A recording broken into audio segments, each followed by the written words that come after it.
Hi everyone, my name is Laura Cooper and I'm with Racing for Kids, and we have here Charlie Kimball, IndyCar driver, who's one of our Racing for Kids drivers, and we're really excited to have him here today, and we're really excited to be with you guys at the Sheboygan Falls Girls and Boys Club. So Charlie, do you think you could tell us a little bit about yourself and introduce yourself to everyone there in Sheboygan Falls, Wisconsin? Yep, as Laura said, my name is Charlie Kimball, and I'm an IndyCar driver. So I race cars for a living, which has always been my dream job. I grew up watching racing. My dad is a mechanical engineer and actually designed race cars that won the Indy 500, won in Europe, won all across the U.S. I started racing go-karts when I was about 9 years old. When I got my driver's license at the age of 16, I started racing cars. I never looked back. In fact, I was telling someone today, I remember one of my first races in Wisconsin was at Road America, where we are headed this weekend, way back in 2012. 2002. I was off by a decade there. So 18 years ago so probably before you guys were born. I was racing there in Wisconsin in a car. So I'm really excited to be headed up there this weekend. It looks like great weather, and it's always a great racetrack. Awesome. Do you guys want to introduce yourself and tell us a little about each of you guys so Charlie and I can get to know you? Yeah, sure. Robbie, you can go ahead first. Hi, I'm Robert. Hi, Robert.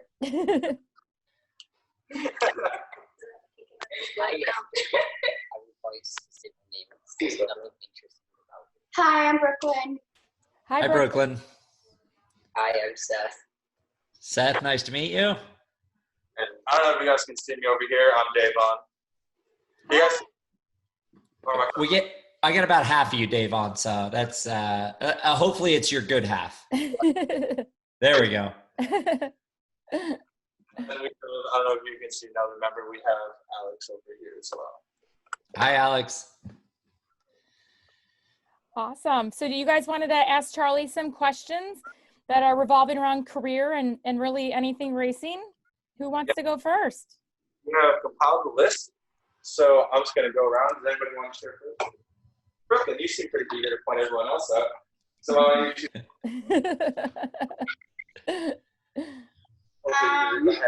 yeah, it's the list we compiled. So. How has your career changed over time? Oh man, a lot of ways. So when I first started racing, especially in cars after high school, after I got into race cars, I graduated high school, got into college to go to school for engineering, but decided to go to Europe to race cars over there rather than go to school to see if I could become a professional racing driver. And it worked out pretty well. But every year that I was racing, the cars were different. So originally I was racing cars that weren't that fast compared to what I race today. I mean, we saw still pretty fast, a top speed of 120, 130 miles an hour. Now, the Indy cars I race, we see top speeds of over 220, 230 miles an hour. And I always think it's really interesting. It's hard to visualize what 225 miles an hour looks like or feels like. Well, I presume being in Wisconsin, you guys are Green Bay Packers fans. So you watch the NFL. End zone to end zone on an NFL field is 100 yards. At 225 miles an hour, we will go end zone to end zone every second. We'll do a football field a second. And so I think my career, the cars I've driven have changed, but also the things I do outside of the race car. I don't drive a race car every day of the year, especially during the winter. I live here in Indiana. So when it's cold and it's snowy, I don't get to drive a race car. But I do stay very busy working. A lot of my life is spent in the gym. I train at a gym that trains just racing drivers and pit crews. In fact, there's about a third of the IndyCar grid that I train with. Guys like Tony Kanaan, Scott Dixon, James Hinchcliffe, Alexander Rossi. We're all in there working out together, pushing each other to be better. I do visits like this, either in person or now virtually, visits with my sponsors. You know, just got off a call about an hour ago with their sales reps from the central region that aren't coming to the race this year, but wanted time to meet me, and media obligations. Friday, losing my days of the week. Friday, when I drive up there to Wisconsin, I'm doing a couple of radio phone calls to call in to be on radio shows, talking about the race, talking about driving, promoting the event. And that's not something that you do when you're working your way up to the major leagues. So when you start out and you're in kind of the junior formula, the slower cars, you don't do a lot of media. You don't do there isn't as many sponsorship obligations. But as you get further and further up, it's almost like when you get in the race cars, the chance to relax and enjoy it. So Great question, though. Yeah, what qualifications did you need to go over to Europe and start getting involved in more of the larger league racing? Well, a lot of that foundation to go race in Europe happened from racing go-karts. So I raced go-karts all through California, where I'm from, and then started racing cars. And as I started to race in cars, I developed business relationships with companies I knew or companies that I knew did business in Europe. And so it was a way when I went to race over there that they could sponsor me and still support a local kid, a local young driver. And then when I went and raced in Europe, they were still able to get a business bonus out of it. So it wasn't just feel good, but it was business as well. So it was partly results on the racetrack and that qualification, partly the education that I got in school, but also from my dad as an engineer, learning what a racing driver looks like and talks like, and what, when we were racing go-karts and he was helping me run the go-karts, what he wanted to hear from me, telling him what the go-kart was doing. That education, the results on the racetrack, but also the business side of life. You know, to be a success on the racetrack, I first had to be a success in the boardroom to be able to have the funding and the partnerships to go race where I wanted. Does that make sense? Yeah, that makes sense. Cool. All right, Ravi, why don't you pick one of these questions? I crossed out the one. Yeah, I crossed out the ones that are.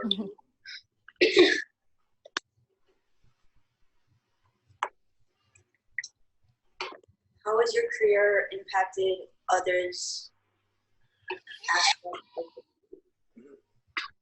So I missed that last part. How has my career impacted others? Aspects of your life, like family life, developing friendships, things like that.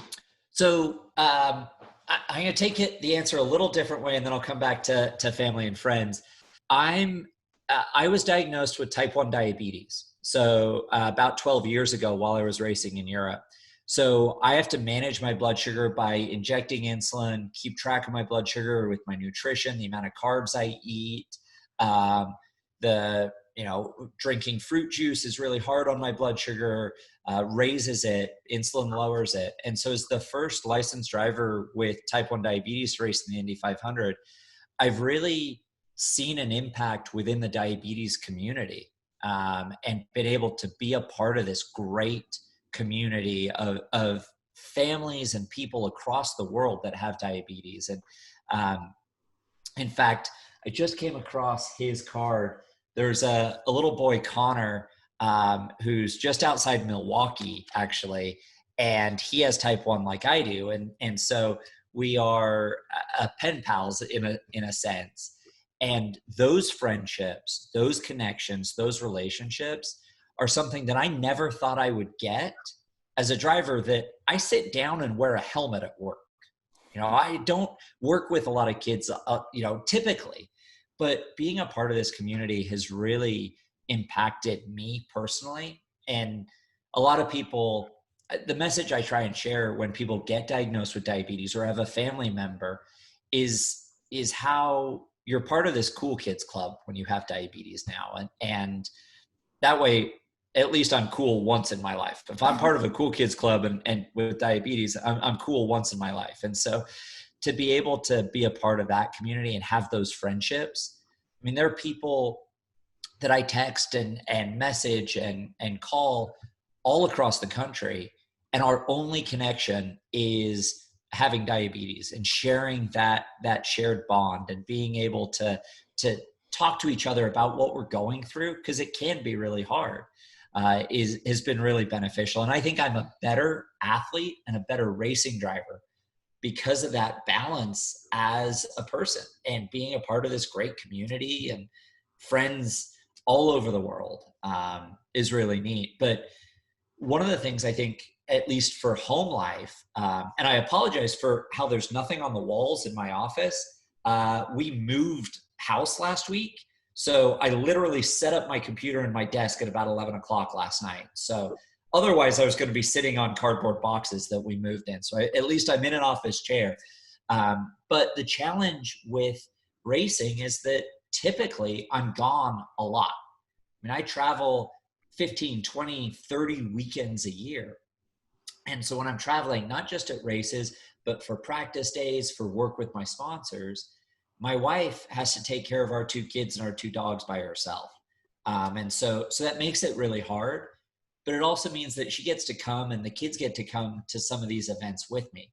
So they get to travel, they get to see different parts of the country. In fact, last year at Road America, we borrowed my mother-in-law's camper and we camped out in the camping areas just behind the paddock and had a great time. Absolutely perfect weekend. And we never would have gone camping like that if it wasn't for racing. It's awesome. Very, very cool.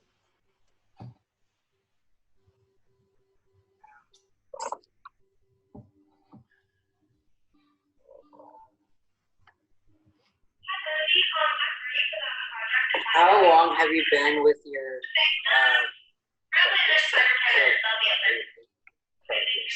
current race team? So this is my first year driving for AJ Foyt Racing. So have any of you heard of AJ Foyt before? Do you know who AJ Foyt is? All right, a little history in racing here, because this year I'm fortunate enough to be driving for a legend. So AJ Foyt is the first 4-time winner of the Indianapolis 500. He won 2 Indy 500s with the engine in front of him, and then 2 Indy 500s with the engine behind him. He qualified to race in 5 different decades. He holds the record for the most amount of competitive race miles in the Indy 500 at something like 12,272 and a half. He is just like Mario Andretti, just like Richard Petty, just like Dale Earnhardt. He is a legend in the sport. And so driving for him, as a driver, I think I feel a little extra pressure, because when you're wearing AJ's name on your chest, you have to be as competitive as he was. And so having said that, though, it has been so much fun working with them this year so far. We've had 2 races, finished 11th and 18th, which 18th isn't great. 11th was pretty decent for how we raced. But I'm really enjoying working with them. I spent my first 7 years in IndyCar with one team, the last 2 years with another team, and then this is my first year with AJ Foyt Racing. So I'm really enjoying it. And as you can see on Coop's screen, on Laura's screen there, the green and black number 4 car that I'll be in this weekend. Have any of you guys been to Road America before? Have you? Yep. Have you seen Indy cars or different kind of cars? Seen multiple cars. Yeah. Well, we'll be out there this weekend, and they are letting fans out there. So hopefully, if you get a chance to come out, it's supposed to be really pretty out. And if you can't, we have a double header, which is rare for us at Road America. Usually we just do one big race midday on Sunday. But with the pandemic shifting stuff around in the calendar, we're actually doing a double header. So we have a full race Saturday at 4 o'clock that'll be on NBC Sports, and then a race Sunday midday on NBC, on network TV. So if you can't make it out to the race, but you can tune in, spend a little time. I was talking to somebody today and he was like, yeah, we're going to the beach for the weekend, but to make sure I don't get sunburned, I'm going to go in and watch the 2 hours of the race Saturday and Sunday because I can't handle too much sun. So it's a nice chance to come in, cool off, get some water, and watch some IndyCar racing. Like I said, I've been racing there. My first race at Road America was way back in 2002. And I just remember how beautiful it was and continues to be. And the fact there's a disc golf course and a go-kart track and a zip line. And there's so much to do at Road America. And it's big enough that everyone can space out and be safe, be healthy, and have a great weekend. Do you guys have any more questions for Charlie? Let me see if there's any other ones on here. Oh, so do you think there'll ever come a day when you'll want to get involved in other aspects of the racing community besides just being in racing?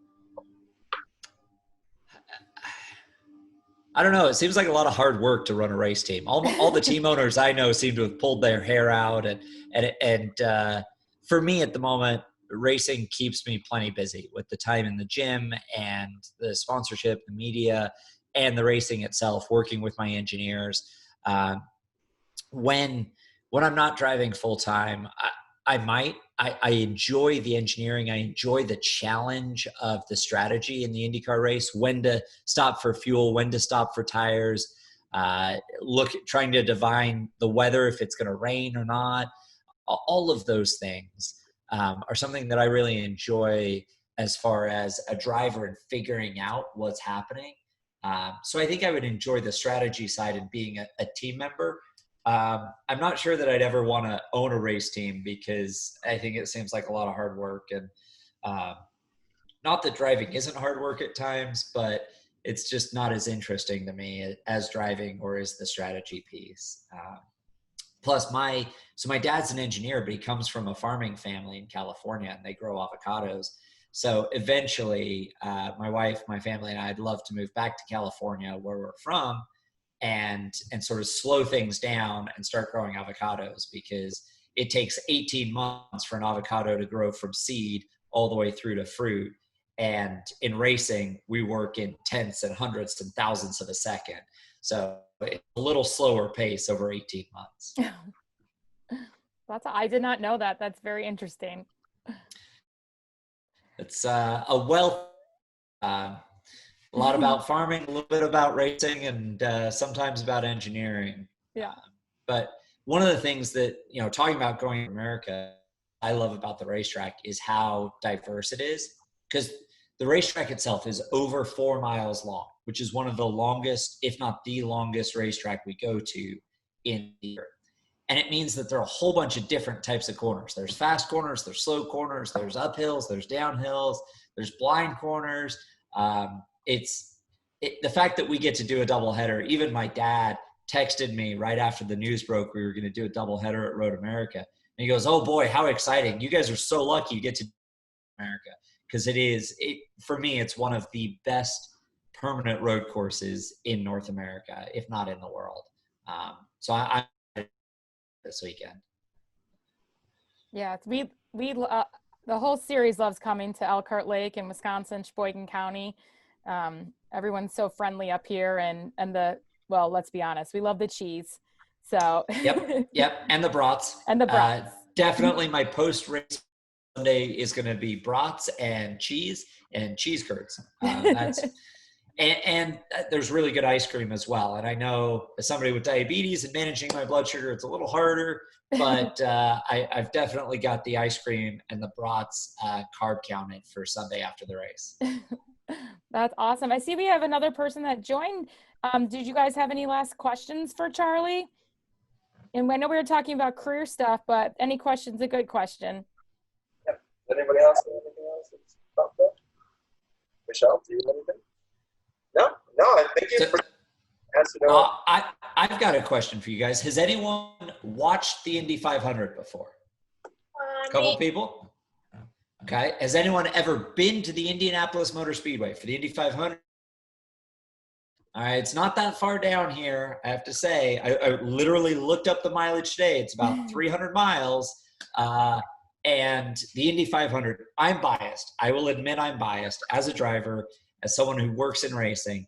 But I think as an athlete, driver introductions is the single coolest moment in sports for an athlete.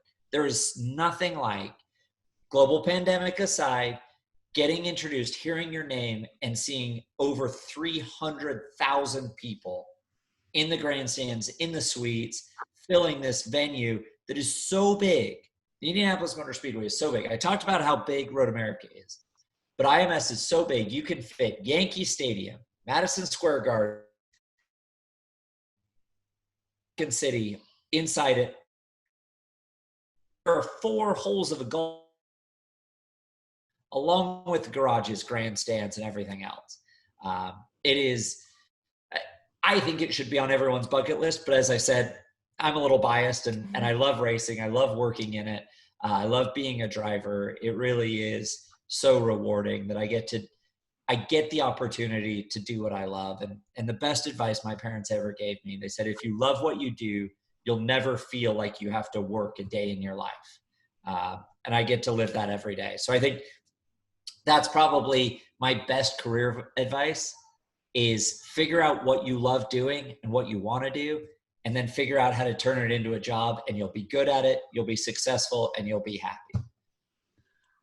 That's great. We appreciate that, Charlie. And we hope you guys have an awesome summer. And thank you so much for joining us today. And if you get a chance to come out to the track this weekend, make sure and wave and say hi, or watch us on NBC Sports Network or NBC. So thank you guys so much. And hope next year we'll actually get to come see you guys in person. Yep, it's already on my calendar for next year. And I know things look different this summer, but I'm glad we were able to do this virtually. Yeah. Thank you guys. Thanks, Charlie. You guys Thanks, guys. Have a great afternoon. Take care, you guys. All right. Thanks. Bye-bye.